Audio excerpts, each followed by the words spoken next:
But first, former Prime Minister Malcolm Turnbull renewed his criticism of Aukus today in an address to the National Press Club in Canberra. In recent years, our influence in the region has been diminished by the perception that we are just a rubber stamp for Washington. I've heard this directly from leaders and foreign ministers in the region. Aukus did not help in that regard, as it was seen in the region as us running back to our former and current imperial masters. Joining me now to discuss this and more, from the Elizabeth RSL Club in South Australia, former Prime Minister Tony Abbott. Well, Tony, in The Australian today, former ASIO spy boss, our former Defence Department chief and ambassador, of course, to the United States, Dennis Richardson, he accused Malcolm Turnbull of undermining Aukus. Now, what's his real beef here, Tony? The fact that Malcolm didn't think of Aukus himself? I think that's right. He's still wedded to the French submarine deal, and the folly of the French submarine deal is that it was going to take an existing French nuclear submarine and spend 15 years redesigning it and rebuilding it in Adelaide to give us a sub less operationally capable than something that exists now. So it was never a good idea, and thank God for Aukus, because Aukus will give us, first of all, 3 and maybe 5 Virginia-class submarines from America, and then we'll get the successor to the British Astute class, and I think this is going to give us the strategic deterrent that we need in these very difficult times. I just wish the Aukus subs were coming now and not in 10 years' time. Yeah, and I wish the former Prime Minister had decided to voice his concerns earlier than leave it for the middle of the election campaign.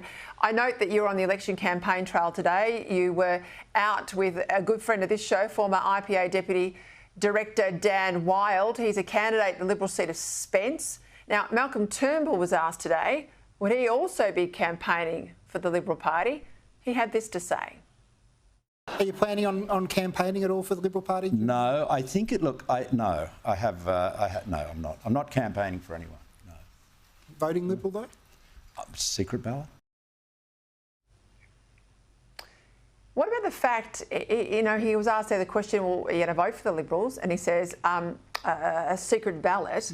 What about the fact he won't even commit to voting for his former party? Or, sorry, his current party, he says.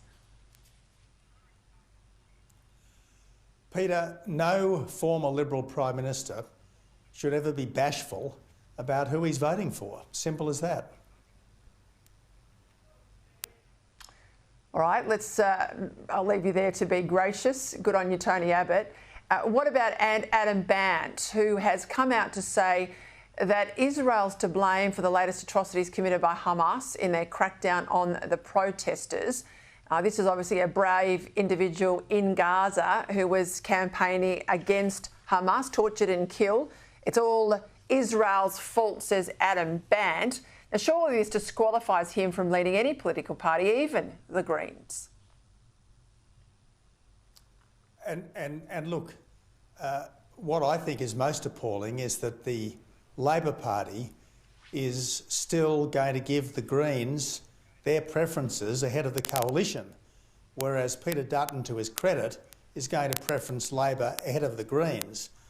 I mean, this sympathy for Hamas that the Greens have, and which sections of the Labor Party has, is just outrageous, as shown by the fact that Hamas have just butchered in cold blood at least 6 of the people who had the temerity to protest in favour of freedom and to stop the war. I want to ask you about this Chinese spy ship off our coast. The Australians reported that Defence Forces passed on responsibility for monitoring it to Australian Border Force, so not our Navy, not other intelligence services, it'll be Border Force. Now, the PM, when asked about it this week, has been pretty timid in his response. He said, well, I'd prefer it wasn't there. I mean, surely we've got to have a stronger response to what's happened on our coastline over the past couple of months. There's a couple of problems here, Peter. First, we don't have enough Navy ships. That's why the Navy's not doing this job. And second, there's got to be more of a tit-for-tat response to these acts of intimidation from Beijing. Why doesn't our Navy do live fire exercises off the coast of China? Why don't our oceanographic ships do these sorts of things in the South China Sea? A serious country does not put up with being bullied and pushed around, and unfortunately we have been bullied and pushed around by Beijing under the current government.